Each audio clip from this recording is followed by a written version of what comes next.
Welcome to Going Mental. This is your host, Eileen Kelly. I'm interested in the things many of us face but don't always talk about. After spending 5 months at McLean Hospital working on my mental health, I'm back. A little more insightful and with plenty of stories to share. Expanding on my usual topics of sexuality and intimacy, this season takes into account everything I learned during my stay. I'll be bringing together a wide range of guests, some beloved, some contentious, to discuss work, love, and the bizarre phenomenon that is modern life. Join me as we try to make sense of it all. On today's episode, I sit down with American singer, songwriter, and internet personality Madison Beer. She first began posting covers on YouTube at the age of 12 and rose to prominence after Justin Bieber tweeted a link to one of her covers. She currently has over 25 million Instagram followers and just released her debut studio album, Life Support. Can you talk a little bit about what life was like before that happened? Where you grew up, your family, just like life before fame, I guess. Yeah, I had a pretty normal upbringing from a small suburban town off of in Long Island. And yeah, I always knew I wanted to be a singer and like pursue Broadway. That was honestly my dream, was to be on Broadway. But I think that the concept of being like famous was so out of my realm, and it was just more like I want to be on Broadway. That was like the, end goal. Um, so yeah, I just started singing at a really young age, and my parents were always really supportive. But again, like it doesn't feel real, like I feel like every child kind of goes through those like, oh, I want to be, this or that or whatever, and they usually will grow it out or change their minds or whatnot. But singing really stuck with me, and so I feel like a lot of my childhood that I can remember was a lot revolved around music, and music has always been like a through line of like therapy for me. So it's been a part of my life and who I am since as long as I can remember. Yeah, I can't imagine. That's like you were in middle school and that happened. Yeah. Was the change pretty rapid? Like, was it overnight as soon as he Oh yeah. tweeted about your cover? Yeah, it was literally overnight. Like I, automatically had like 100,000 followers, and then I all automatically like Good Morning America was knocking at my front door, and it was definitely like exciting, but also it was pretty like it was a whirlwind. It happened so quickly. Um and yeah, it was cool. I definitely got like more bullied than I would have hoped or like expected from other kids. But obviously now looking back as like a 22-year-old, I can acknowledge these kids were probably just like envious of the situation, and they were just, Yeah, like 100%. taking it out. But yeah, I definitely like went to school the next day, and it was just the weirdest thing. I felt like I went from being like the Madison that everyone knew and was friends with to being like a stranger, and it was like I was like a spectacle, and it was super weird for me because these were like my friends literally the day before. Yeah, how did that attention affect you and like your mental health at that time?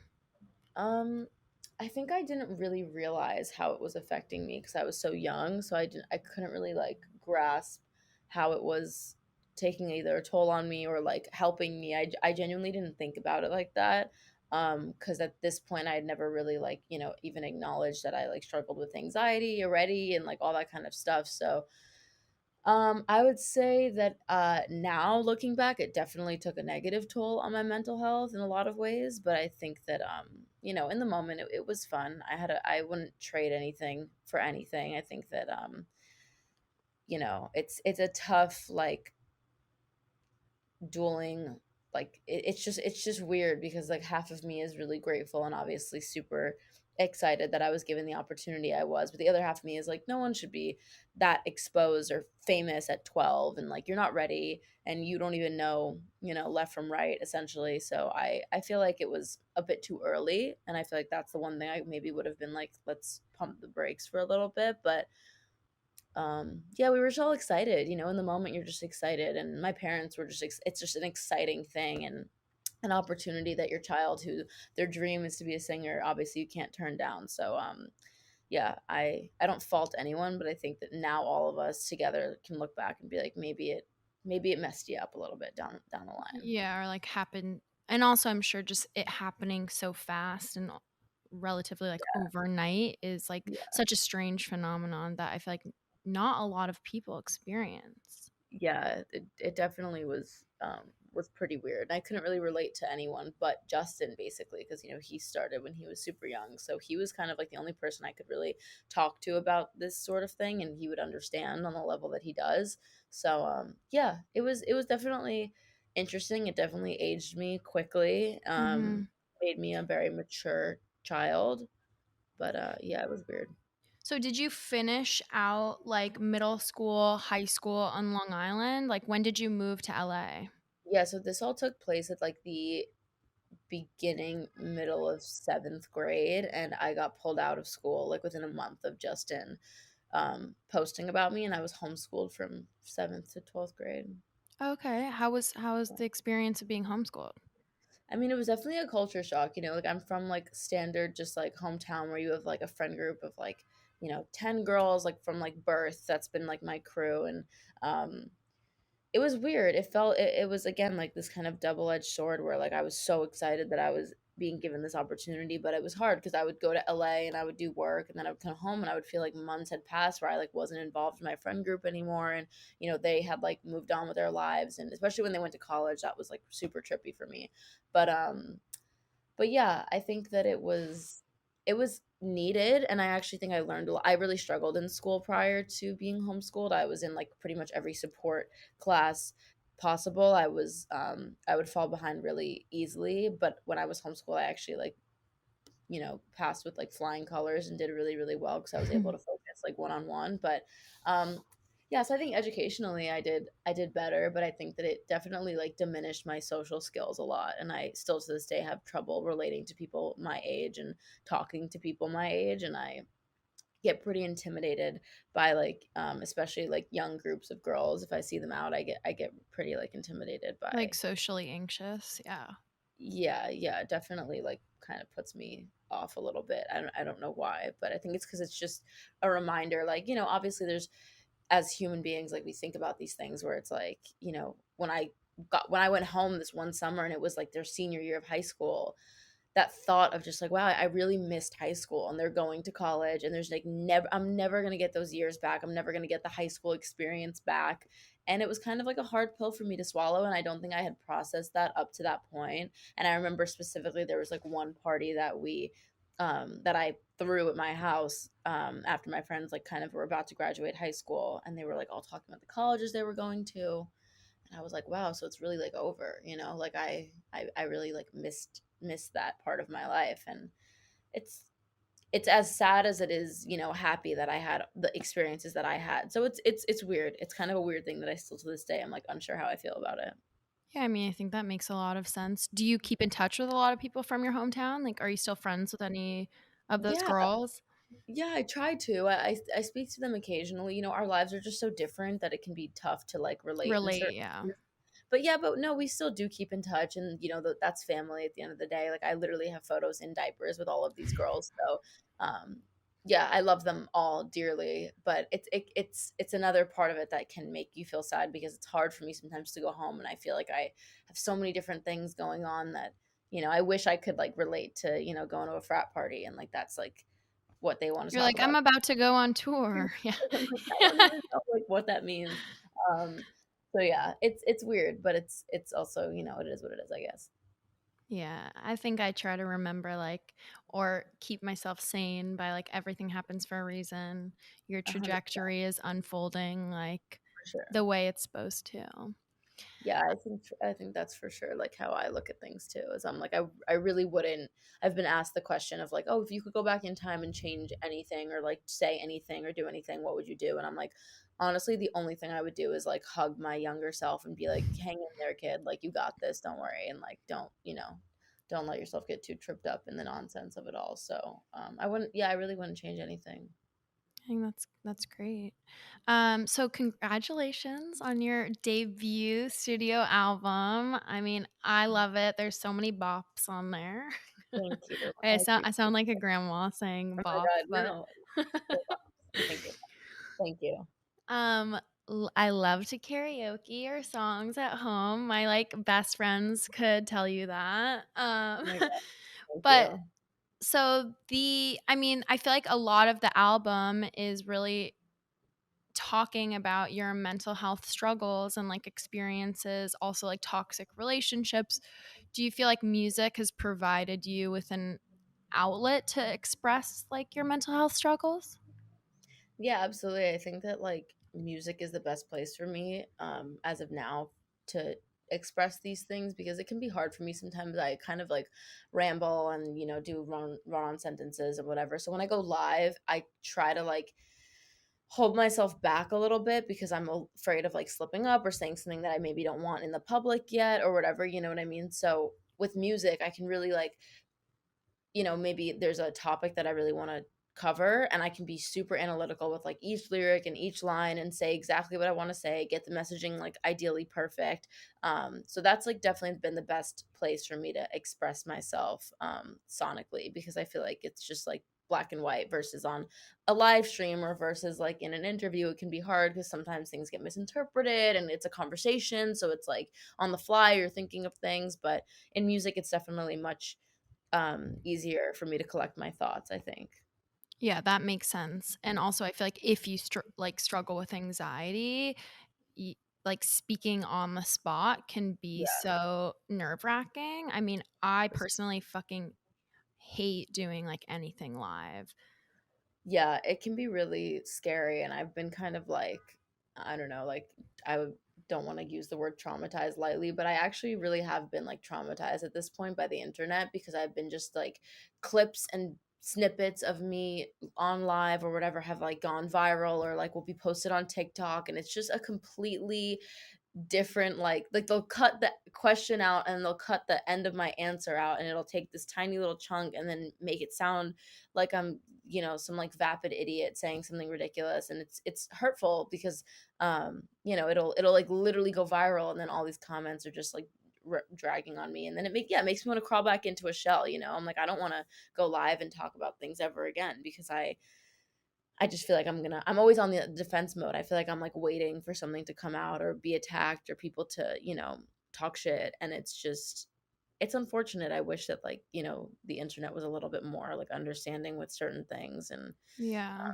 And not But so clickbaity. I mean, yeah, what you're talking about is like being misconstrued and it's like a constant. yeah, it's just there's been so many instances, but like the first one that's at the forefront of my mind is I did an interview once about how I feel like I a lot of the time I'm like taken at such surface level and like surface for face value and I feel like I was saying how I want people to know me for more than Instagram and for more than like things that fade and like beauty and I don't that's those aren't the things that I value personally. I really like value my music and I value connection and like talking to my fans and whatnot and literally all I was trying to say was how it can be exhausting always being reduced to something that I find to be superficial and people just went crazy with that and they were like oh my god she's complaining about us calling her pretty and I'm like what how did we even get here? That's not remotely what I was trying to say. I was literally just trying to express how I have more to offer to the world that it feels extremely shallow to be only spoken about in such a surface level way and that's all I was trying to say which I think is a completely valid thing to voice and it's sad that that's how it was spun. 100%. I mean, do you feel like this is a gendered issue? Like Oh, women in the media get so 100%. much shit and slack. It's like, okay, you're not pretty enough, but then it's like, oh, you're too pretty. Like it's like you're never winning.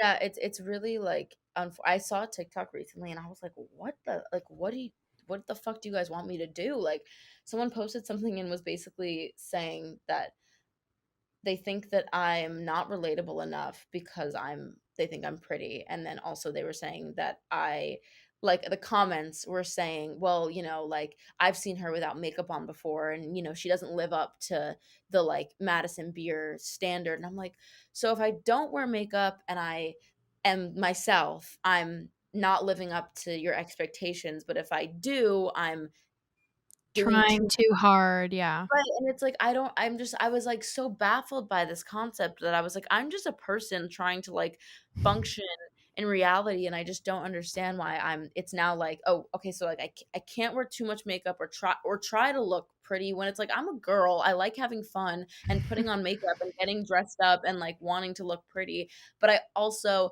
have to keep this relatability where like I don't wear makeup and I'm human, and it's just such a weird concept to me. And I definitely think that solely exists within women, and it's definitely a standard that I think only we are held up to, and it's just ridiculous. I don't understand it. I take it as a compliment, I'm like, wow, you guys definitely think higher of me than I think of myself. But I also just am like, why are we focused on people and people's bodies and people's exteriors so much? We put so much emphasis on it, and it just shouldn't be like that, I think. So Yeah, it reminds me of this Ariana Grande interview a while back where I think the interviewer was like asking her about her outfits and her boyfriend and oh yeah, nothing about her music. is this what you think girls like care about? Yeah, it's like that, like Yeah. so surface level. And I think there's honestly also like a Britney Spears interview like a long time ago that's similar to that. It's like, oh, so who are you dating? Instead of like anything about her fucking album or her That is, dance routines. Do you feel like social media has helped you kind of take ownership or take back the narrative? I think it has in a lot of ways. Yeah, I think I've been able to, like I've bbeen able to develop my own audience, my own fan base that I can communicate directly to, which has been really beneficial for me. Um, and yeah, I mean, I talk to these people like they're my best friends. Like I'll sit on a live stream on a more private, smaller account that I can talk to them for hours on, and it just feels like I'm talking to, one of my best friends. 'Cause I really feel like they understand me, and I don't have to like translate myself continuously. Um, and yeah, so I think there's like multiple sides of social media. I think that things, false information spreads way quicker than real information, and I think that can be sometimes a hard thing to tackle. But I also think, I'm utterly grateful that I'm living at a time that I can directly communicate with such a big audience. It's a privilege, I think, at the end of the day, even if it does come with, tons of hate and bullying and like all that kind of stuff. So I try to be positive in regards to it. Yeah. Do you feel like social media has exacerbated any of your mental health issues? Oh, 100%. I think that like I've seen so many videos and TikToks and whatnot of people being like, oh, I opened up about having BPD like less than a year ago at this point, I think. And I've seen so many things and TikToks and videos that have just been like, oh, well, like this explains why she did this and this da da da da. And like, I'm just like, you guys have no idea like what What goes on behind closed doors? it's so ridiculous to me, and I don't know, I just find it to be. I saw a video of me like flipping off paparazzi one time, which was a like harmless joke. I was genuinely really fed up with this guy. He had been following me all day and was asking me pretty like provoking questions earlier in the day, and so I saw him that night, and it was like a red carpet event, and I literally like as a joke just like flipped. I wasn't like being aggressive. I was literally like going like that. I was joking around. And I've read some of the comments and they're like, "Oh my god, like this is her BPD acting up." And I'm like, the fact that it's being like used against me and things like that is pretty sad. And yeah, I mean even like, I've opened up about a lot of like my struggles on my own, and yeah, it can be tough. Like I've definitely been on either sets or like in interviews, and people will kind of like belittle, like anxiety and depression and like these kind of things, and they'll be like, "Oh, are you feeling like anxious?" And I'm like, "Are you the tone you deliver that in seems like you're like underplaying how crippling anxiety could truly be." So, yeah, I definitely do think in ways that it's been something that like part of me is regretful of opening up about, but the other part of me is really happy that I have, because I get to have conversations with people like you, and also I know for a fact there's thousands of people who have been touched by the things I've said and also have felt less alone in this world because of the things that I have opened up about.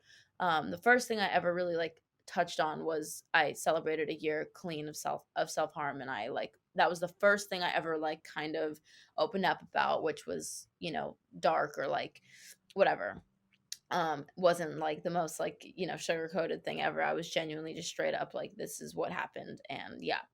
So that was the first thing, and the response was overwhelming, and I was so grateful for people to come out and be like, "Oh my god, this helped me so much feel less alone. I look up to you and I can't believe that you struggled with this." And I feel like it also just helps kind of like break down the facade of social media a bit because 100%. That you're it's a fucking human, that you yeah, struggle with these issues. Also, if young women, young girls can, they look up to you and be like, oh, holy shit, like Madison Beer also experiences anxiety, yeah, insecurities, yeah. all depression, all of these things. Like, Yeah, I think that that was like a huge stepping stone for me because I really want to be part of like, hopefully showing people that there is, which it's mind-blowing to me that you have to do that. I think in my opinion, it's a given that obviously social media is curated and it's only 1%, not even 1% of our lives and what we want you to see, how we want to be portrayed. And it's actually like a lot of like self projection of like, this is what I wish my life was yeah. solely, but it's not. We all go through things and we all have struggles, and there's always these dark days. And on some of my worst days ever, I'm posting, the most edited, perfect looking Instagram photo. So it's just like, you can't take social media as like a full like display Look, of yeah, somebody's of life. someone. Like, it's not somebody's life. I'll take 800 photos and I'll take the best one and I'll post that one. And it's just like you can't expect that to be somebody's whole life. So yeah, I think that taking that step and opening up about that I was self-harming at a time that I seemed the happiest, that I was like, struggling with an eating disorder when everyone was tweeting like, "Oh my god, like she looks so good," and da da da da, and I was like literally in the height of struggling with an eating disorder at the time, and that's why I wanted to wait. And then I opened up about it, and people were like, "Whoa, we like literally had no idea. You seemed so happy, and you seemed like you were like, running around town with this one and that one, and posting every day on Instagram, looking cute." And that just shows that it's like, yeah, no, I Which was is, doing those both simultaneously. Like they can coexist, which is oh, crazy. yeah. And I think that's what's so scary about mental health in general and like mental illness is it can be so invisible. So Like it's invisible. not like a physical ailment where like you're in a wheelchair or people you can't see it. So Mhm. someone could seem like they're doing fucking amazing and be really high functioning, going on tour, releasing albums, or I don't know, even what I was doing 2 years ago, like running a website, doing speaking at colleges around the country. But like inside, I literally felt like I was dying, wanting to die Yeah, until I literally had to take the steps to go to a hospital for like several months of yeah, treatment. yeah, And so I'm just really happy to have you on and to talk about these things because it's so taboo. yeah. And like I'm sure you experience that talking about this stuff so openly. Like it is still not really accepted.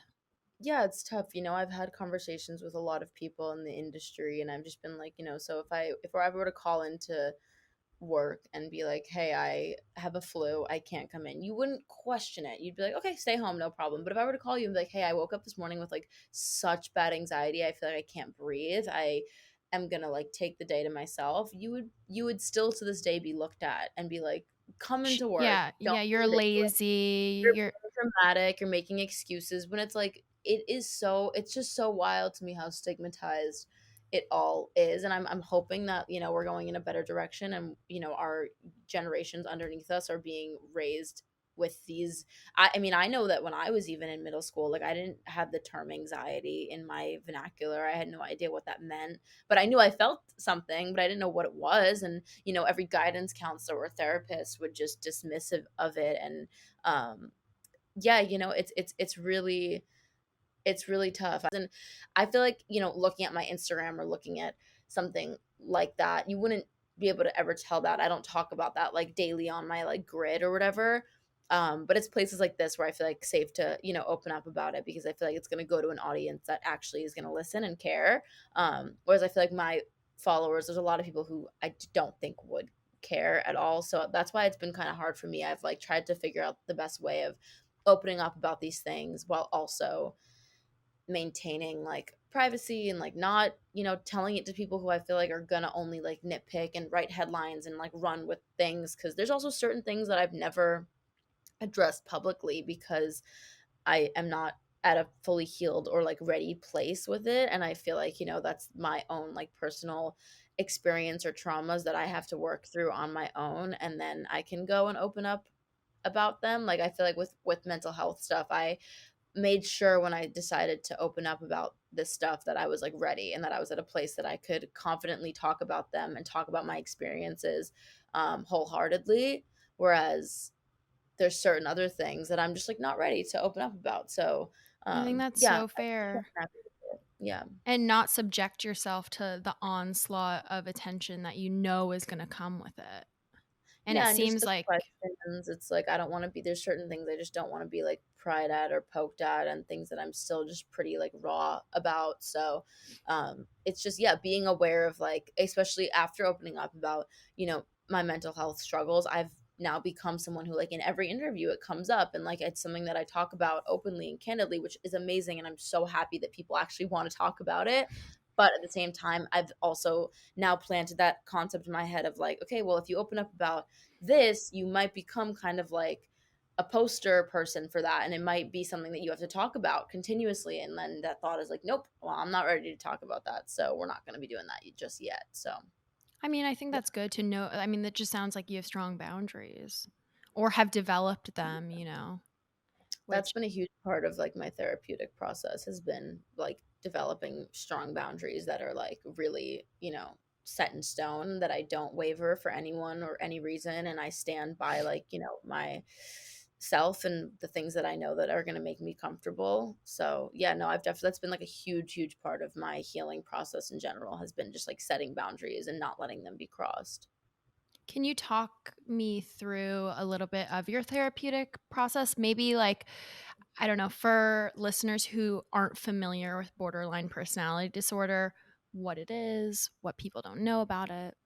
Yeah, absolutely. I mean, I got diagnosed, I would say like nearly 2 years ago now, and it's still something that I'm just navigating. I think that a huge part of getting a diagnosis is, for me at least, it was a huge weight off my shoulders, because I spent a lot of time, really like coming down on myself and being like, why are you like this? Why do you fixate on these things? Why do you care about X, Y, and Z? Like, why are you literally a ray of sunshine at noon, and then by 4 p.m. you're like a raging asshole to everybody? Like I just couldn't understand why I was the way I was. And getting a diagnosis that I've now done a lot of research about, and that I've done a lot of like, just looking, like doing a lot of introspection about, it's given me personally a lot of peace. I know with some people it can be really hard to be diagnosed with certain things because it's hard to face that, but for me at least, it was a weight off my shoulders, and I felt less to blame for the way that I was, and I felt like this is out of my control.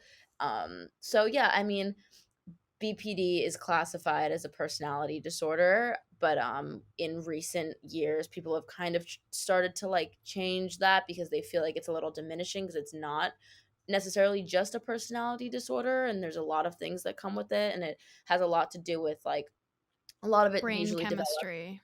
Yeah. Yeah, a lot of it usually also develops like if something traumatic happens to you in your childhood, and then whatever. So there's a lot of layers to it, and a lot of layers that I'm still learning about. So when I talk about BPD specifically, I'm solely talking about my BPD and my experiences with it.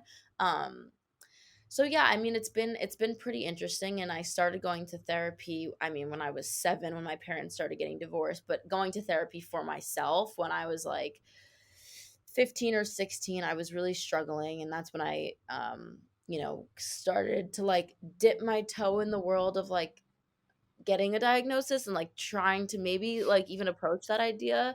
And I was diagnosed with it all. Like I was told by, I saw probably 10 different psychiatrists who, a few of them said I was schizophrenic, and a few of them said that I had bipolar, and then all of them said I had BPD, but then there was like little added things on top of that. I went through the medication system in a really tough way, and now I'm kind of like nervous to get back into it. And so I'm like also someone who, like, I would love to hear from you, like what you, if you've been on medications, how that's been for you, because I know I was prescribed like off the bat, I was prescribed antidepressants, and I was described like I was on Lexapro for a little while. I was also prescribed Seroquel, which is literally an antipsychotic medication, which like severely messed me up, and like I think like did more harm for me personally than it did good. It's a sedative basically, and I would just turn to it whenever I felt anything coming on, because I'd be like, okay, good night, like you're going to bed. And I just don't Yeah. think that that's like the best approach for me. Um, Well, because it I just think felt like medication should be used to help manage. It shouldn't be like the end all be all. You shouldn't take a Mhm. pill and it like fixes everything. I really think you need to like work in therapy, talk therapy, and then if it helps on top of that, Yeah. additionally, is what it should be used for. I used to take Xanax like many, many years ago, and Xanax actually made me crazy. And so, like, made me fully manic, like, act manic, really aggressive. Like, I have horror stories of, like, honestly, like, months. Like, specifically, this one summer, I was going through an awful breakup and was just managing my anxiety and depressive symptoms with Xanax and just self medicating. And I honestly, like, feel like I blacked out like the whole summer. Like I would wake up and not remember anything that I did the night before. And it was Yeah. really scary, like what situations I was putting myself in as a young woman. Yeah. And I got to a point where I was like, "Oh, okay, I'm literally like allergic to Xanax. It makes me crazy. It's going to ruin all my relationships." So I do take Lexapro now, but I was not medicated for like a couple years after I stopped taking Xanax. And then I started on a really low dose of Lexapro, had a really good reaction to it because I have body dysmorphic disorder, and that's like OCD based for me. So like really obsessive checking, like it really was with my facial appearance. Like Mhm. honestly, I became really obsessive about wanting plastic surgery, and just like it became really debilitating. And also on Which top I'm of that, sure social media did not help at all did with, not like. help at all. And then just like the shame and taboo-ness of it. Like I didn't want to talk to my boyfriend about it. I didn't want to talk to any of my friends. Like I didn't even want to be honest with my therapist about it. I was so embarrassed that I wanted to change all these parts of myself. And when I started Lexapro, it like completely almost eliminated my body dysmorphic disorder. Yeah, good for you. See, and that just shows that like it's like you can't be, like you can't marginalize like how a medication is going to affect people. Like every single person is so different and has so many different experiences that they've gone through personally. Every single thing that has happened to you throughout your life has led you to what medication would work for you. Like personally, I remember like taking, I mean, to be honest with you, I haven't tried taking Lexapro in a long time since I've worked through a lot of my traumas on my own. So it actually might be good for me now. I still have my bottle in my room, but I definitely like I remember just being, I think it was because I was so freaked out about medication at the time, that because it kind of like numbed me a little bit and made me feel like, I felt like I wasn't as vibrant. And that kind of scared me off of it pretty quickly. I also felt like my sex drive kind of went down, and like I mean, I don't know, I just that's like yeah, definitely a really common side effect. I mean, for me, yeah. when I'm on a higher dose, like right now, I take a pretty low dose. I'm on 10 milligrams. But when I was in the height of like my suicidality, I was on 20 milligrams and I felt numbed out. Like how I would explain it to my therapist, which sounds like what you're saying, is I always talked about like, I feel like I'm losing my sparkle, is what I Yeah, would tell literally, her. literally. Like a And that little can bit zombie ish. It's just hard for me. It's been really hard for me to find the perfect medication, and not have to like deal with such horrific side effects. Like I know Seroquel, for example, I would take it, and then I would wake up the next day with the most unbearable migraine I've ever had in my life, and I would just be like super agitated all day and irritable and on edge, and like I could just tell that it was making me an angry person. But that's Yeah, yeah. personal how my experience was. So yeah, I don't know. I haven't figured it out quite yet, but I know that I want to, because I think, like you said, it's like an additional layer. And I know, for example, growing up, like I grew up with a lot of kids who were on Adderall their whole lives, and I feel like those people never even knew exactly why they were on it. They just knew they were on it because they had like trouble focusing, but that's not even like, you can't reduce ADHD just to that, because there's so many other So much more. factors and Yeah. layers of it. So it's kind of just like, I don't know, I think it's definitely interesting to see sometimes how backwards it is, where it's like, okay, let's dose you first and then we can like figure it out afterwards. And like, I don't know, which again, I don't want to speak on anyone else's like experiences. People, it might have worked perfectly and amazingly for other people, but for me it's definitely been more beneficial, like talking through my experiences and like getting to a better place in a healing perspective, and then being like, okay, now how can I try to like be on medication, like what's the best approach to this.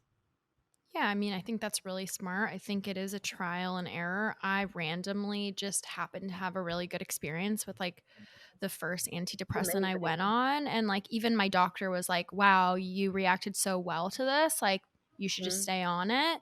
But for myself, it's been a process of like, okay, I do want to lower my dose. I don't want to rely on this to feel okay. And so Mhm. that's kind of when I was in treatment, I was working on reducing my dose, which is what I did. And now I'm just on a low dose of it. And then I do therapy twice a week. That's amazing. Like, I think that that's like everybody's end goal. I mean, at least that is for me too. Like, I think that that's super honorable. And like, yeah, I think that it's really also about like facing things head on can be really intimidating. And sometimes medication can be an escape route, and it can just be like, no, I don't really want to deal with this today. Let me just, take something that can silence these thoughts. And that's when it, for me, I think got like more negative than positive, was I didn't feel like I was progressing in a healing way. I felt like I was kind of just staying stagnant because I was relying on pills to, like silence these thoughts, when I feel like you should actually work through these thoughts. And especially if you're with a therapist and you're with someone you trust who can work through it with you, I think that it's like extremely important. And I've definitely just tried really hard to focus on the healing process of it all, and like continue to progressively get better in that sense. And then yeah, if there is moments where I'm like having a severe anxiety attack, I do have something that I know will make that feel better. But yeah, I think that like healing is an interesting process that I'm still definitely going through. I think it's like a lifelong thing, unfortunately, or fortunately. Like, I think obviously, and why I invited you on and wanted you on here is because I do really, I think it's really fucking courageous of you to talk about this stuff publicly. Two, I admire that you are you acknowledge that you have issues and you want to work on them. There's so many people out there that just pretend that things are okay, or I they're in know. denial. And I think that's what really, and it's not even their fault per se, it's just how society, but it Right. does perpetuate this stigma. It does. I mean, I see so many of my friends. I appreciate you saying that, first of all. And yeah, I see so many of my friends, even who like, and this isn't again to like talk shit or fault anybody. Everybody's going through their own struggles at their own pace. And, some people like, I know, like my dad, for example, like he's 53. I know that there's things that he will literally never ever face or deal with. Like, I just know that for a fact. So I think that there's people who just would rather go about their lives and not work through these things, which power to you. I'm not going to sit and tell you like, no, you need to like figure it out and you need to get better. And like, but if you are someone who like you have that goal to and you want to work through that stuff, I would highly encourage it. And I think that, yeah, like I personally want to talk about these things, because I think if I didn't, I would also be like perpetuating it. And I feel like that's part of a big reason why I felt like I wanted to be open about these things, is because I felt like I was, because I would cry myself to sleep at night and literally like want to be dead. And then I was also simultaneously like on Twitter, like, I love my fans, I love life, everything's happy, like da da da da da. Like, that felt so wrong to me. And I don't feel like I owe anyone anything. Like, I am a person and I struggle to get out of fucking bed in the morning. And like, that has impacted people and them so much. It's actually helped me so much as well, because it's made me feel less alone. Like, at the end of the day, like, you can talk about things as much as you want with people, but you can still feel isolated. And especially that's another factor of BPD, is just feeling like everyone's against you all the time and like nobody understands. And that's something that I know I've struggled with since I was a little girl, that I felt so alone in this world, that opening up to these people has been just as fulfilling for me as it has been for them. And I feel like we've been able to like learn from each other, and I've been able to hear these experiences, and I've been, involved with people like you, where like we would have never had this conversation had I not been Open candid about it. Yeah. in a little bit. So I just am so like, yeah, I'm very, very grateful for, the fact that I, buckled down and was like, this is something that I feel like I have to do. It felt like a calling almost. It felt like I was like, people need to hear this from you. Your fan base at least needs to hear this from you. Well, I also think it's honestly like leaving a legacy. It's like leaving a really positive, you are changing the way that people talk about mental health.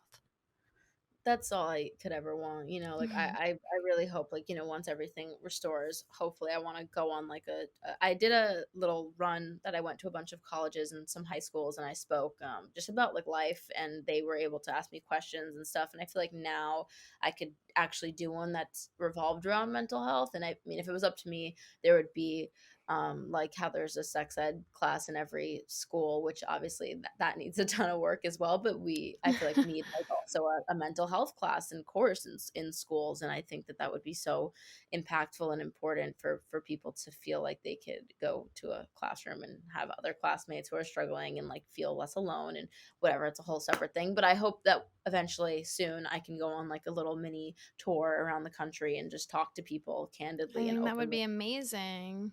So fun. I would love Yeah, nothing more because than to do that. these are human issues. Like these are things everyone struggles with.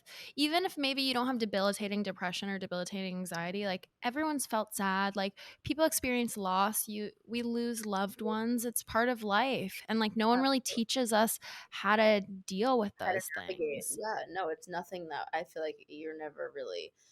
Also, I just, yeah, I feel like the conversations of like, like reach out to people and like make sure your friends are okay, and it's okay to not be okay. And I feel like there's again like such a stigma around breaking down and being like, you know what, I'm not okay, I'm actually doing like really horribly mentally. And I feel like for me at least, like I've created a space and a friend group around me that it may be very small, but it's people who like if I come to them and I'm like I'm not doing okay, they're literally at my doorstep within 5 minutes, and it's like we are able to work through it. And I have a really supportive, I have really supportive people around me who make me feel incredibly heard and incredibly seen, which has also been another thing that like that has come through therapy. Like I had a lot of people in my life that were draining me and who were making me feel so crazy. They were making me feel crazy because I would come to them with these like issues, and they'd be like, "Why do you care about this? Why is this bothering you this much?" or whatever. And I'm like, I literally have a diagnosed mental disorder that like I can't help these things. And like it would just perpetuate me feeling like I was crazy, which is how I used to feel when I was younger. And I just like couldn't deal with that and those kind of people. And I like protect my energy a lot more now, and I'm very like intentional with who I spend my time with, and I'm very intentional with who I open up to. But yeah, it's definitely like I just want people to be able to talk to each other and be able to be like, I'm not doing okay, and have people who are going to reciprocate that information and like give it back to you and like, be helpful. So Yeah. I mean, I really relate to what you just said, which is sad, but that, people making you feel more crazy. I was in a really toxic relationship a couple years ago, like pretty me too. much like the year before I went to treatment. Someone who did not believe in mental health struggles. I like even told them about my diagnosis and my issues, and they would literally make me feel insane and be so mean, like you're crazy, you're so dramatic, or gaslight me. And I'm like, obviously that they didn't cause my issues. I know that. I was like either born or developed these in childhood, but it did exacerbate that. And 100%. I relate to that a lot for sure. Like I've had people, whether it be like, parental figures or it be, exes or whatever it might be, that like, yeah, definitely did not help and definitely made things worse. It's just like you can't tell somebody that their feelings are invalid, especially like if you were in a relationship with this person, obviously you loved them and cared about them and their opinion, that hearing from this person that like, no, Eileen, like your feelings are not valid or real, and like you're making this up in your head, and like that is such a dangerous thing to put in somebody's mind when they're in that position already. Because I know for me at least, like I have so much self-doubt constantly. Every time, I mean, I know that the second we end this podcast, I'm going to be like, did I say anything good or correct? Like that's just how I am. And I could do something so amazing. Like I did an interview recently and I remember ending it and being like, wow, that went so great. I'm so proud of myself. And then nighttime rolled around and I was like, wait a second, you said this and you said that, and that might be taken wrong by the public, and then you might get canceled for this. And I just started spiraling, and I literally almost had them pull the interview because I was so like paranoid and worried that it was gonna like backfire. And I just couldn't, like, yeah, it's just, that's to me, I already have so much self-doubt and I have so much paranoia, and I'm constantly on the like defense mode that I need people around me. And I'm so lucky to have, you know, a boyfriend now that like is so understanding of my struggles and like is so there for me, and I could come to him with the most ridiculous to other people like things and be like, hey, like I'm feeling horrible about this, and to someone else it might be so small, but he's so patient with me and so understanding and is like, you know, comforting in the most perfect way. I have a best friend who I met on the internet, who I actually only just met in person for the first time like a month ago after being friends with her for like nearly 2 years. And she's been my rock, and I really don't think I would have survived the last 2 years without her.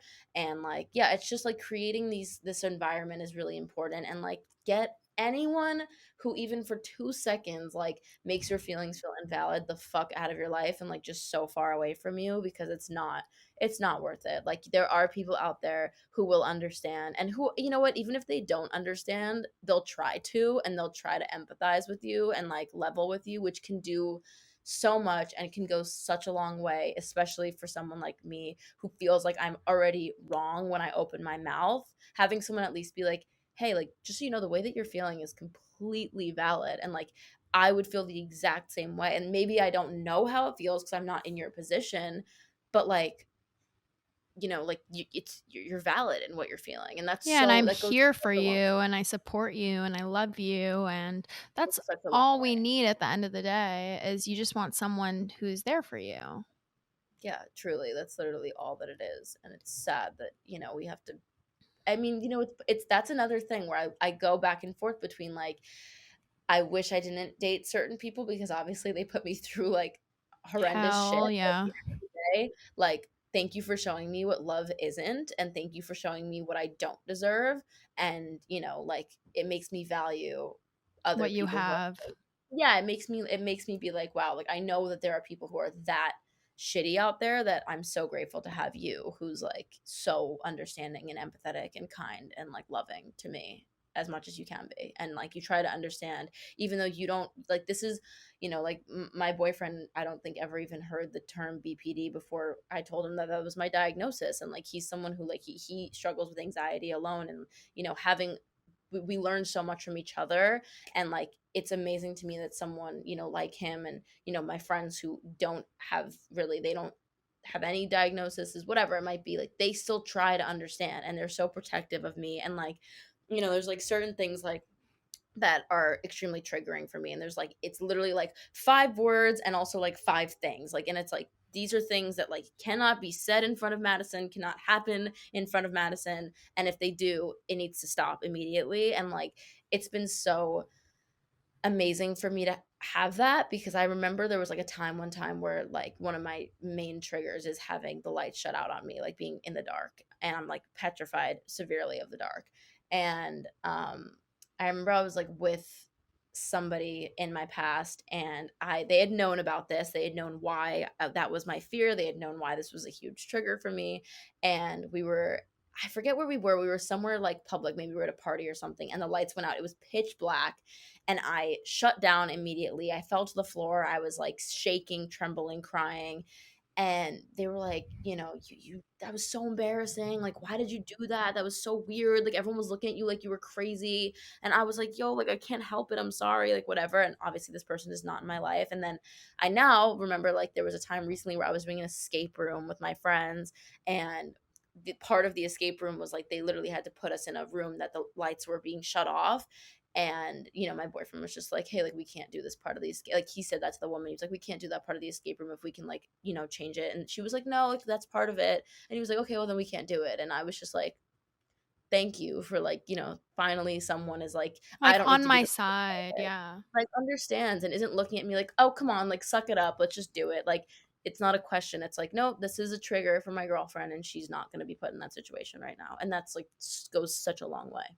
Well, I'm happy to hear that you're in such a healthy relationship because honestly, it's what you deserve, and especially going through some of the bullshit that you had to go through in the past.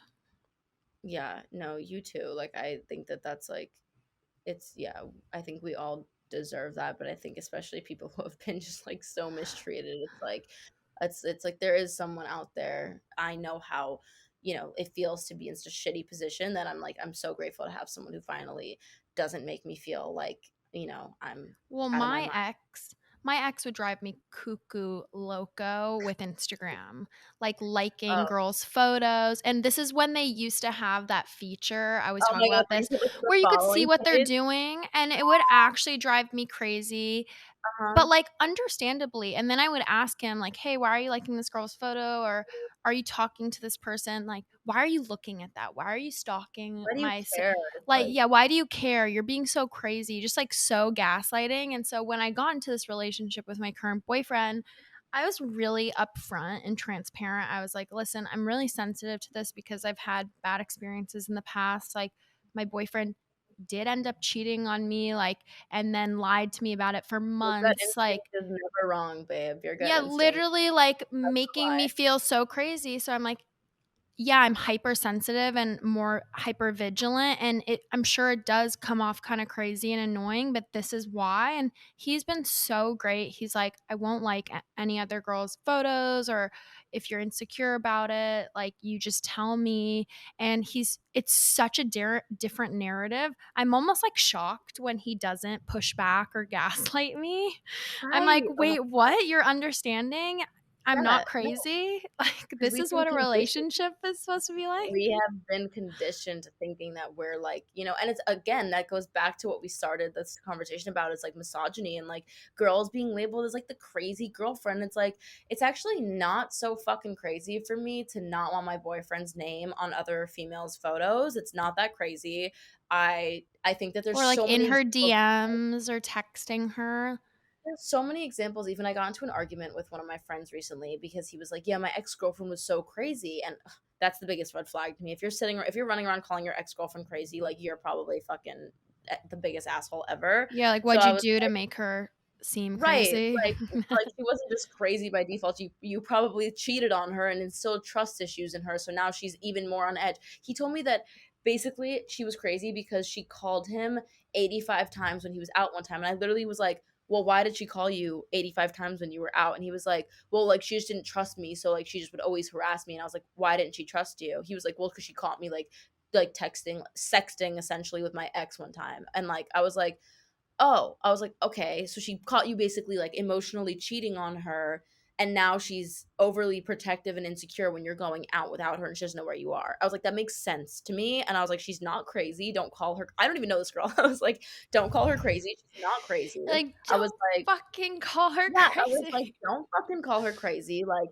I was like, you instilled trust issues on this person who validly has them now, and she is harassing you, quote unquote, because she's insecure because you fucking did something that made her this way. Like, I hate this narrative that men spin that, like, it's like, oh yeah, my ex was so crazy. Like, I only cheated on you like 8 times. Like, why do you like, and then they'll do the whole thing where they're like, yeah, like I might have like traumatized you and fucked you up horrendously for the rest of your life, and I've given you like the worst experience possible in a relationship, but like you shouldn't be telling people that. It's like, bro, like literally what? Like it's so crazy to me. I don't know. I'm just And I I think think it's really social media has really exasperated that.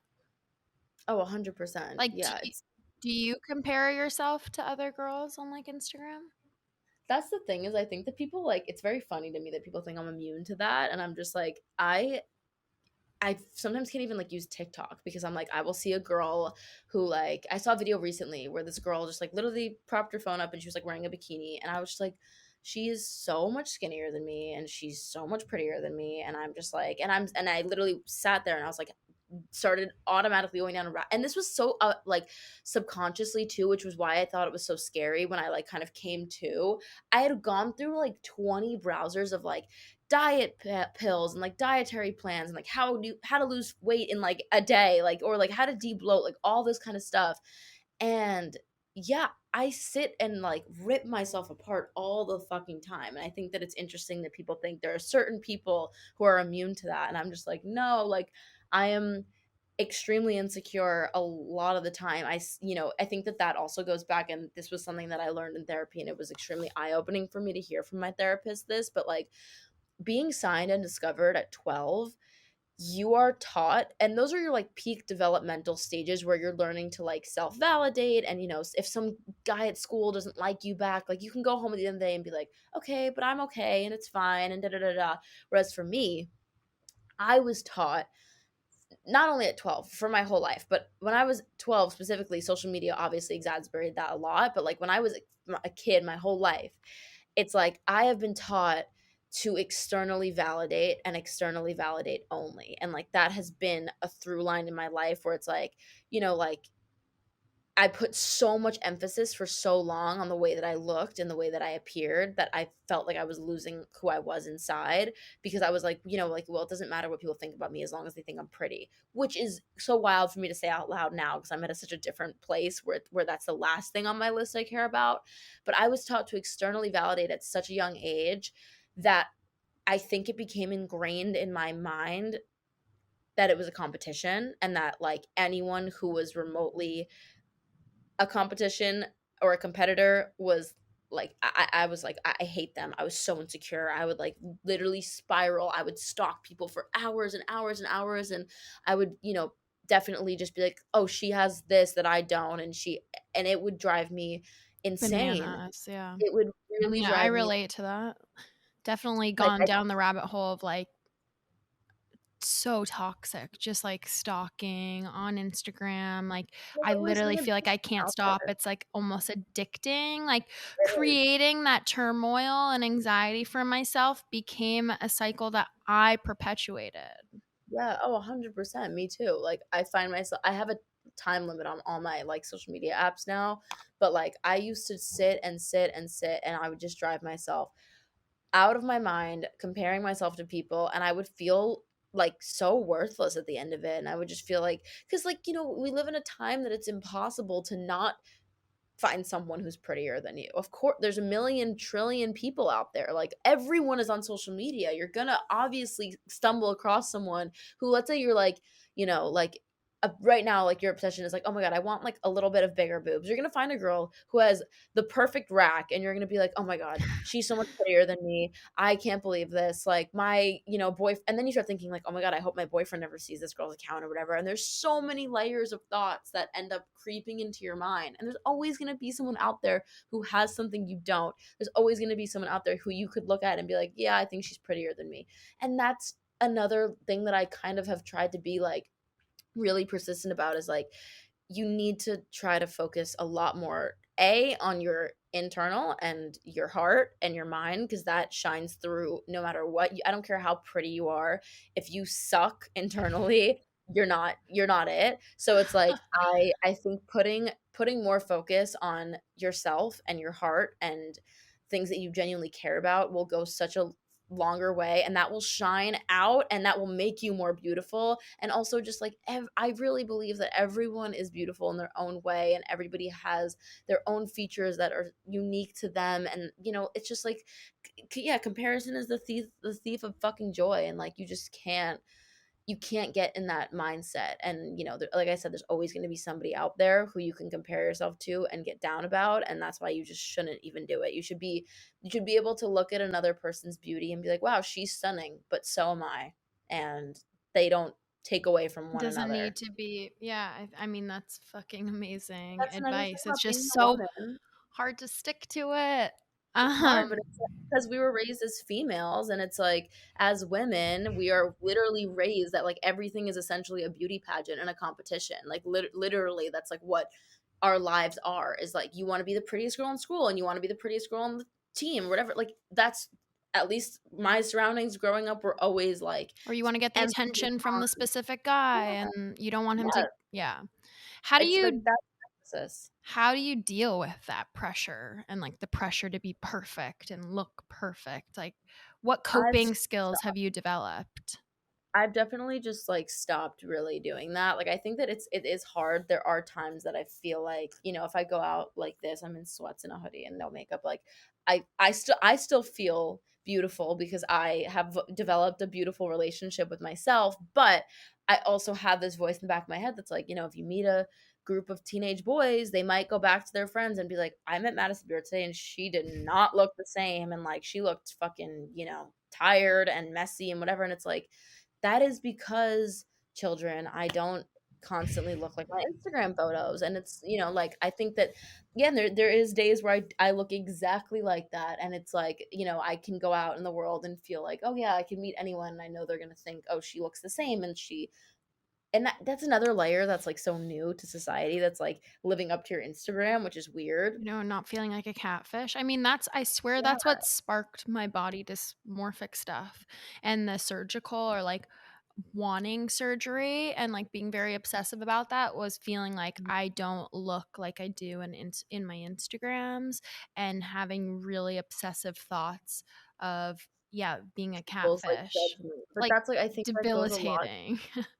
Yeah, and that's horrible, and it goes back to, like, people's opinions on you mattering, and it's like, if you just come to a place where you're like, "I actually don't really care if you think that I look different on my Instagram," and if you're someone who can't acknowledge that people don't look like their Instagram 24/7, then you probably, like, shouldn't even be on social media, because that's a very simple concept to grasp, and when you're on social media, you need to be navigating it with the idea and with the fact in mind of, like, these people are showing me what they want me to see. They are showing me 0.1%. They're not showing me everything, which we don't have to show you everything, but you can't look at somebody and think like, oh, like, she's a catfish because I have no makeup on and I'm in like sweats and didn't do my hair today. It's like I can do my makeup and hair and look exactly like I do on social media, but it's like I'm also a human who doesn't need to always constantly feel like I have to live up to some Yeah, stupid and be standard done that up. like it's just silly. And so yeah, I've definitely just stopped doing that. I've also tried to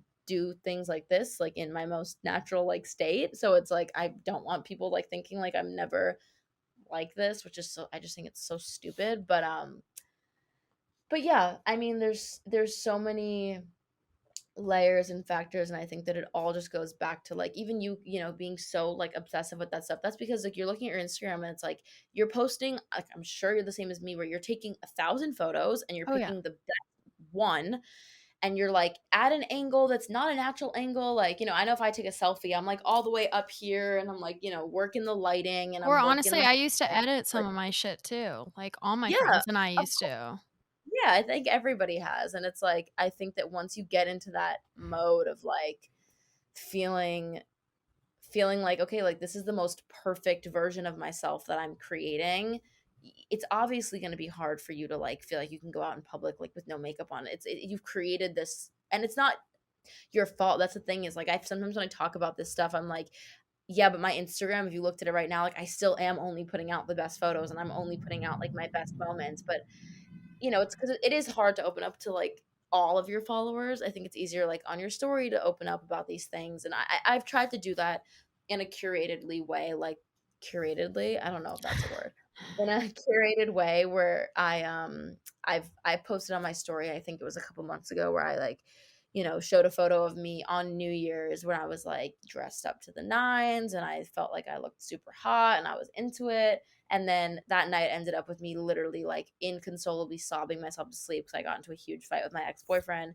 And like it was arguably one of the worst nights ever, and one of our biggest fights ever, and like I never showed that. People just thought that my New Year's was like amazing and fun. Not this past New Year's, before that, but people just thought that it was like amazing and that I was like having the night of my life, where meanwhile I legitimately cried my makeup off to the point that there was like streaks down my face. It was so sad.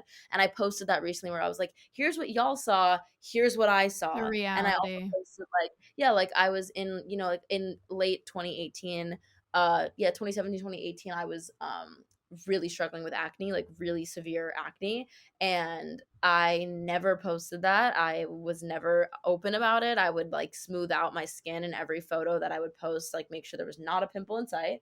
And I posted being like, here's the photo that Instagram saw, but here is the photo that I took earlier that morning when I woke up with legitimately more pimples than I could have counted. And yeah, it's just like I did that once on my story because I don't know, I feel like doing it sometimes on like my platform gives me more anxiety than like I'm ready to face. So like doing it on my story, at least I was like, okay, people can like view this now and when I want it to be seen.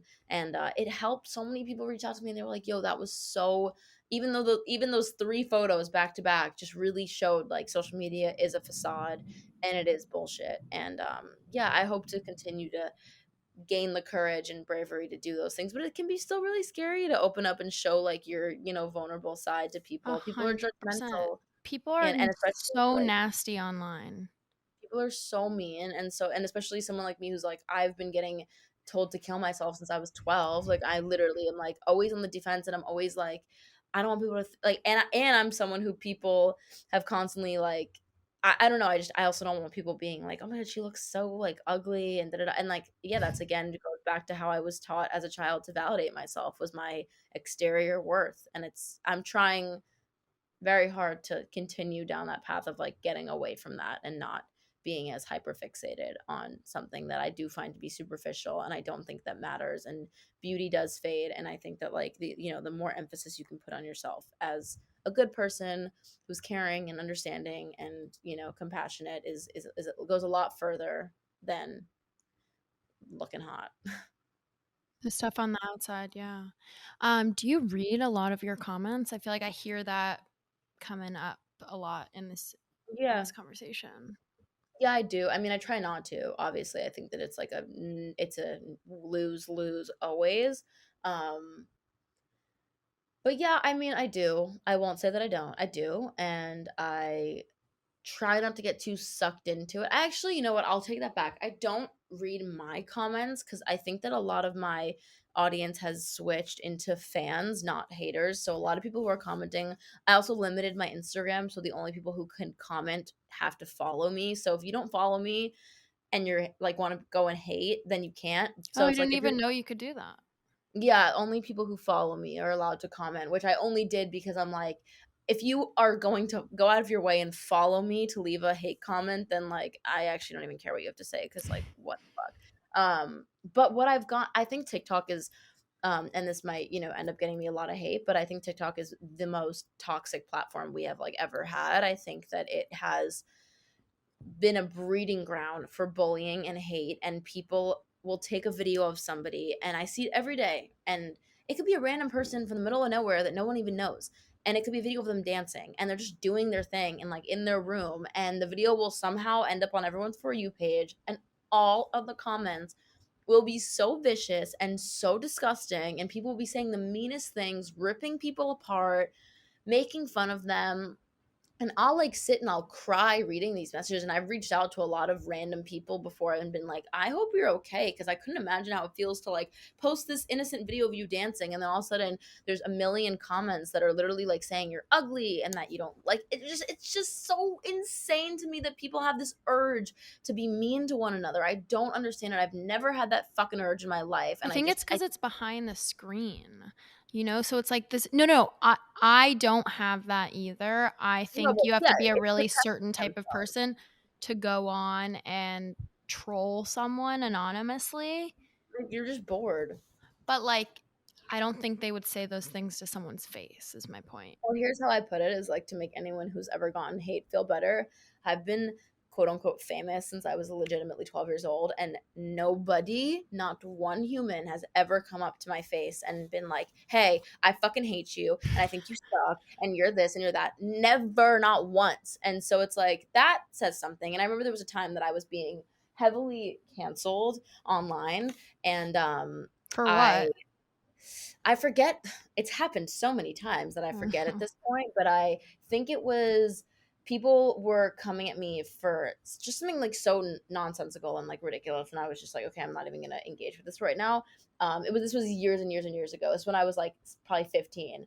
I think I was being canceled because somebody from like MagCon like came online and tried to say that I was like a homie hopper and that I had like slept with all of the MagCon boys. This is literally I when I don't was even know 15. what that is, Like MadCon. it was like a group of like boys in like 2000, like they were like Viner boys essentially.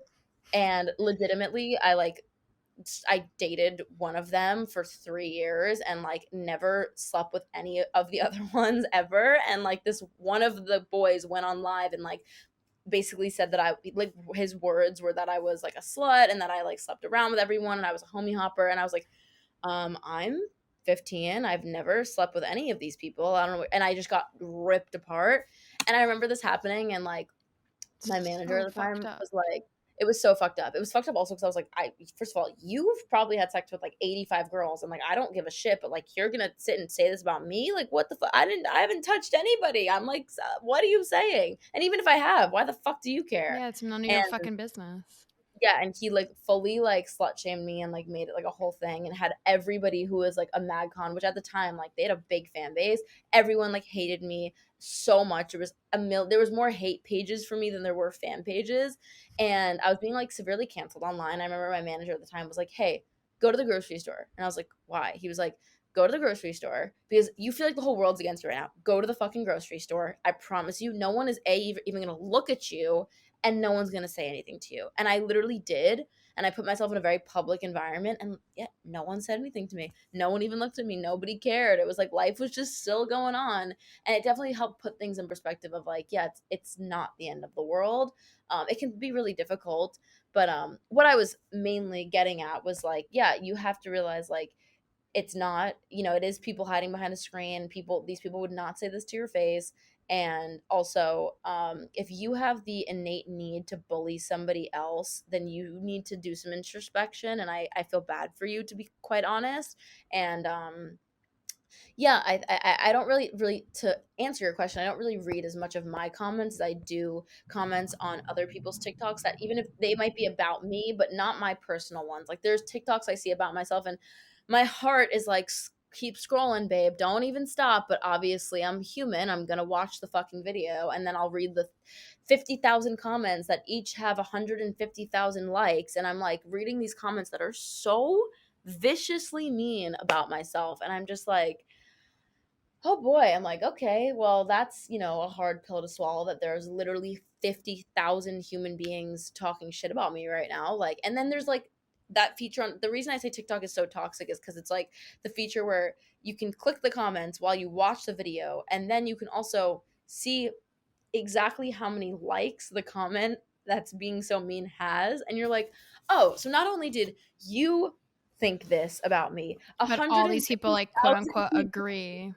agreed. Yeah, I'm not And super familiar with TikTok, to be honest. it's, well, that's I think that's good. I honestly delete it like once a week because I'm like, I can't really do this because it's so hurtful, because it's I don't know, something about it is so like different, and it's so Maybe because it's right like there. quicker. I don't know. Or like, It's it's like yeah, shorter video. So it's like attention yeah. span thing. And like the fact that you can like flip through it goes to different ones. I don't know. Yeah, and it's just, and the comment thing, like you can literally just like scroll through comments while you watch the video, and like they're just, it's like that's like a huge part of TikTok is the comment section. And so it's hard to watch a video about yourself that's people being so mean and then go to the comments and people are being so mean. And I'm just like, I feel helpless and hopeless because I'm like, I can't defend myself against all these people, because even if I I tried, mean, you there's, shouldn't have to. yeah, I know. It's a wild thing that I think in like 50, not even, I think in like 10 years from now people are going to be like, wow, what a way to have had functioned in society, was all these like young people we're constantly like commentating on each other and each other's lives, and like that's so not a natural way of being. I think there's going to be studies that are I hope not, but I think are going to come out pretty frightening to show the negative effects that all this stuff has had on our brains. Like I don't think we were ever meant to be interpreted by millions of people and have opinions 100%. formed by strangers off of social media. It's really really hard. Do you ever take time off of your phone? Have you ever Oh done yeah, that? I like try to challenge myself every week to drop my screen time by like 30 minutes. I'm like every week I hope it like keeps going down. But yeah, I'm pretty good about the timer thing is amazing. Like if I show you, I can show you right now. Like if you go to my hell on earth category, which is all my apps, and it's like, Twitter, Tumblr. Well, Tumblr's the only one that's not, because I actually like just like love Tumblr because it's not. I love Tumblr too. I follow people who are all just like it's all positive things, but like Instagram, if you click on if you click Yeah, it on has Instagram, like a timer thing. Got like it. it's like I can't even I can click ignore, but I'm really good about it. And it at least puts that step in between like just opening it and it being there of like I can take a beat and be like, do I need to go on Instagram right now? No? Okay, then let's not. Let's just not go on Instagram. And like that's something that I didn't have before, where I would literally just go on it aimlessly and it would just be like, okay, go from Instagram to Twitter to Tumblr to YouTube to whatever it is and to TikTok, and then like now I have to open these apps and I'm faced with this kind of like guilt trip almost, where it's like, do you really want to do So you this? have And a I'm like, little no. boundary again. Yeah, it's setting these boundaries that have helped me a lot, and being like, you know what, I actually don't want to go on Instagram right now. What was I even going to go on it and do? Nothing. Scroll, Yeah, scroll, scroll and scroll compare. and scroll and rot my brain. So I'm like, no, thank you. I have two more questions. One, so I just wanted to quickly discuss a little bit about your career, because I feel like you've been really open about that you felt like your career was specifically mismanaged. I feel like you've talked about that, right? Like in the Yeah. beginning. And do you attribute this to, once again, like being a woman and not being taken seriously? Or I don't know if you want to walk us through like a tidbit of what happened. Yeah. Yeah. Yeah, I mean, I try not to look back at my past and like put too much blame on anyone, because I think it was this weird situation for everybody.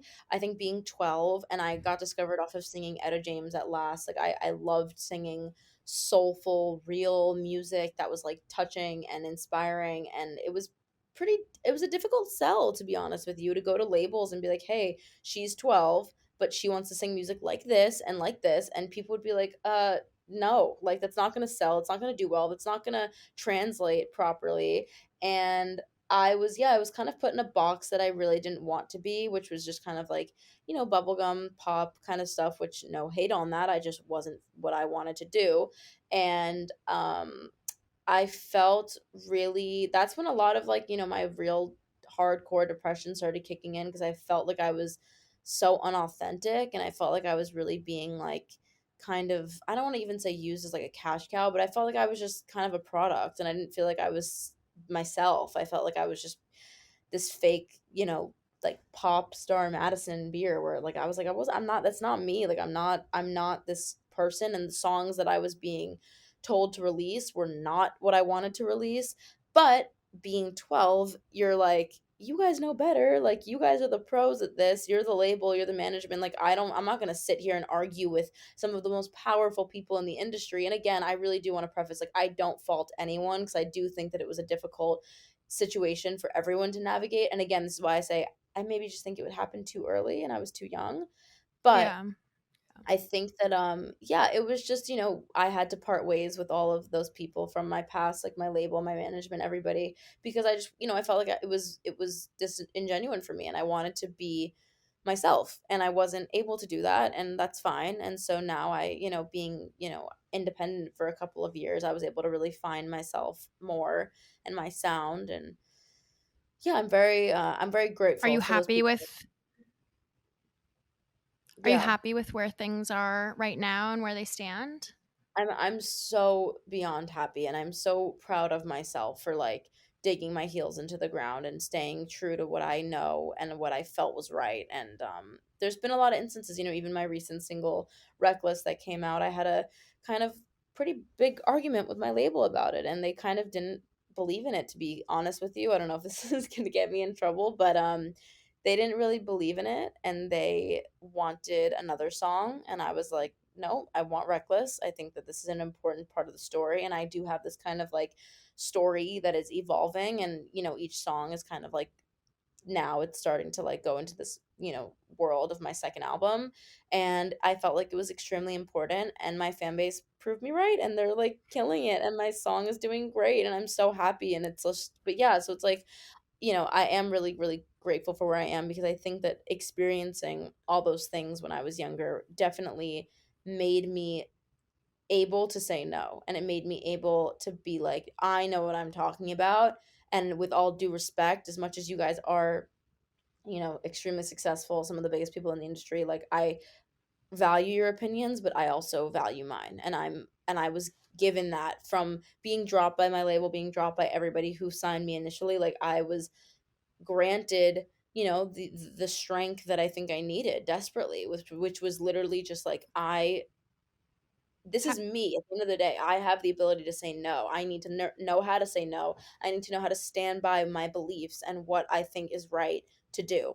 And I do that now all the time. And I don't take anybody. I don't take shit from anybody. And I'm very like, I co-directed my last video. I'm like very involved in every single step, and I'm extremely opinionated, and I think that it's only proved to be a good thing. My fans have never been more involved and connected with me and engaged, and so yeah, I feel very proud of myself, and I feel like I'm at a really great place. And again, obviously, going through being dropped by everyone was extremely saddening, and it was really hard. It was also around when my nudes got leaked, so it was really correlated to that. When I was 15, and nudes from when I was like 13 got leaked, and I was then, I'm also not trying to say that that was the reason I was dropped, but it was in a very close proximity to when I was dropped, that it, obviously I couldn't help but feel like that was a reason.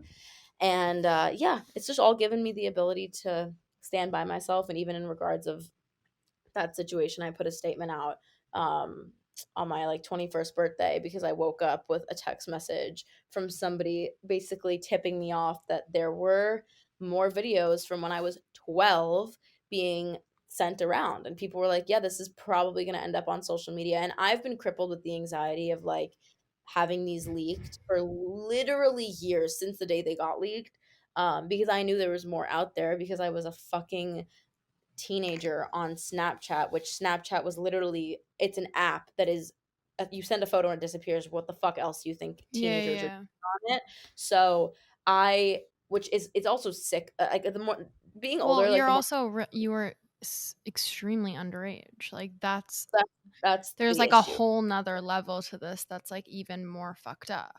Well, that's why I think like, I look at Snapchat now and I'm like, yo, like, that was a fucking breeding ground for child pornography, which is just sick and twisted. And like, I don't know, I have a lot of opinions about that kind of stuff. But yeah, I had like it's literally child pornography, like, exploited and used against me as like blackmail, essentially. Like, I had people that would message me being like, I have a video of you from when you were 14 doing X, Y, and Z. And if you don't follow me on Instagram, I'll leak it. And I'm like, what the fuck is going on? And I put a statement out 2 years ago on my 21st birthday, and I basically just tried to take my life back from this experience. And I just wrote about how I, like, have had this be an crippling anxiety thing. This has literally, every time my phone buzzes, I think it's a call of someone being like, yo, there's shit on the internet, because of how traumatic it was the first time when it happened, because the whole internet like made fun of me and tweeted, and like I was trending, and it was so bad, that I decided to speak on it. And I was like, you know what? This is a very taboo topic. People don't talk about it that much. And that's like, I've always loved you, and I've always looked up to you, because you've been someone who's talked about these extremely taboo things to talk about openly. And like, I was like, I'm gonna fucking admit, which you shouldn't even have to admit it. Like, I was a teenager exploring my sexuality. I sent nudes to people. Get over it. And also, shame on the public for shaming me as a 15-year-old, having my trust betrayed by someone who I liked. He sent my photos around my entire school.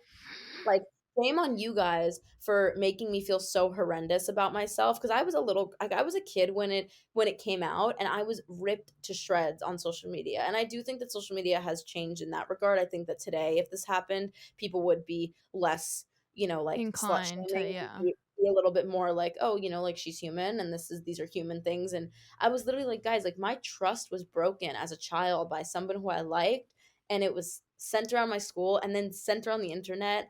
And it was just so it was just such a traumatic experience, like, through and through, that I decided to make a statement and just, like, take my power back and be like, you no longer have the ability to make me anxious over these fucking photos. You no longer have the ability to, like, be in my head every time my phone buzzes. Like, I'm taking that away from you. And, like, I put out a whole statement on International Women's Day, and, like, so many people resonated with it and appreciated it, because it's like, in every hometown there was always that. I remember when I was in 6th grade, there was a girl who was in, like, 10th grade, and a video of her that she sent to this guy went around our school. And I remember seeing this video as, like, a kid, and every single person made fun of this person. She was like a spectacle in the Yeah, it's town. always the girl too. Yeah, always the girl. It was like the laughing stock of the town. And of course it's humiliating. You're sending a private video to somebody. Obviously, you're not going to want that around your whole school. And it's just so heartbreaking to me how many people reached out to me when I said that statement, being like, I had this exact same thing Something happen happened to to me. me. It's And, like, violating. Bottom it's line, just it's like extremely violating. But I do feel like times are changing how people view that. hope so, yeah. And I also think, I mean, God forbid that stuff comes out, but I feel like if it's out there, it's not the end of the world anymore.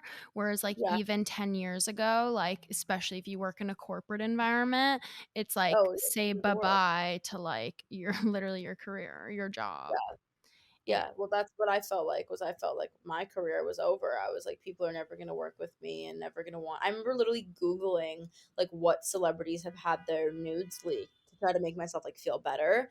And yeah, like, it felt definitely like the world was over. And I think that it would be much different today, which is a good thing. yeah, so I was blackmailed by actually a girlfriend of mine over nudes. She stole nudes that I had taken with a boyfriend. Like, we had taken photos of while we were having sex, and she stole them and then blackmailed me, and I got a restraining order against her. What? Yeah, this is like, in 2015. This is like a while ago.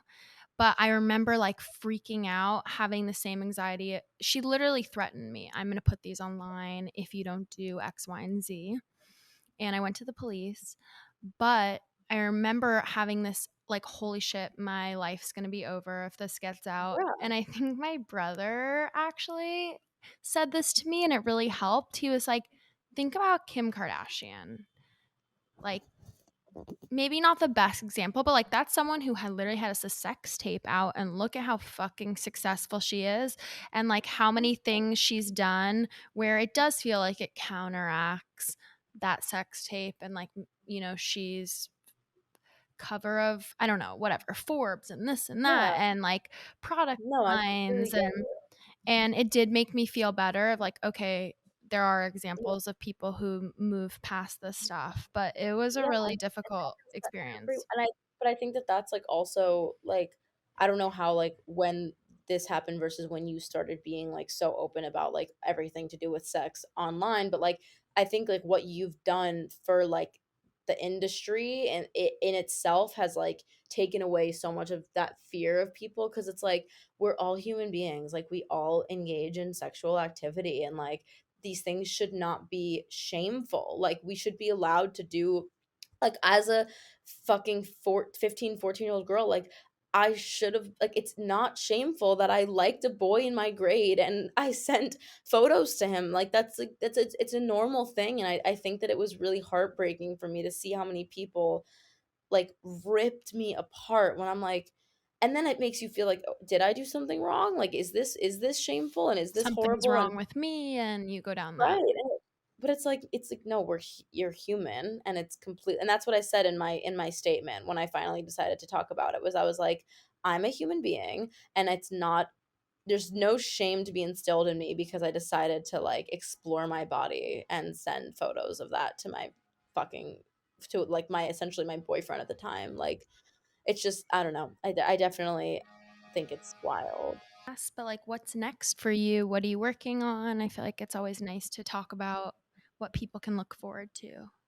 Yeah, I'm working on a lot. I'm really like in an amazing place sonically, and I'm finding my sound more and more every session. And we're just working on the next single right now, and I'm going on tour, which is so exciting. I'll be going on tour starting October 28th is the first show, I'm pretty sure, and I'm so excited. I can't wait to get back in front of an audience and my fans and just Oh my like gosh, I have to yeah, come. you have to I'm come. coming I'm to your playing New York show. I would love playing to. Terminal 5 in New York, so you definitely have to come. But yeah, I'm just so excited for that, and I have my second album in the works. Not sure when that'll be released, so I'm not even gonna say it's on the way, but it is in the works. And yeah, just doing a lot of things. Yeah, I'm doing a bunch. I can't even think because there's so much on my plate. But like, definitely, my main thing is just getting more music out and continuing to hopefully ever evolve as an artist. Yeah, and I mean, what a year it's been too for this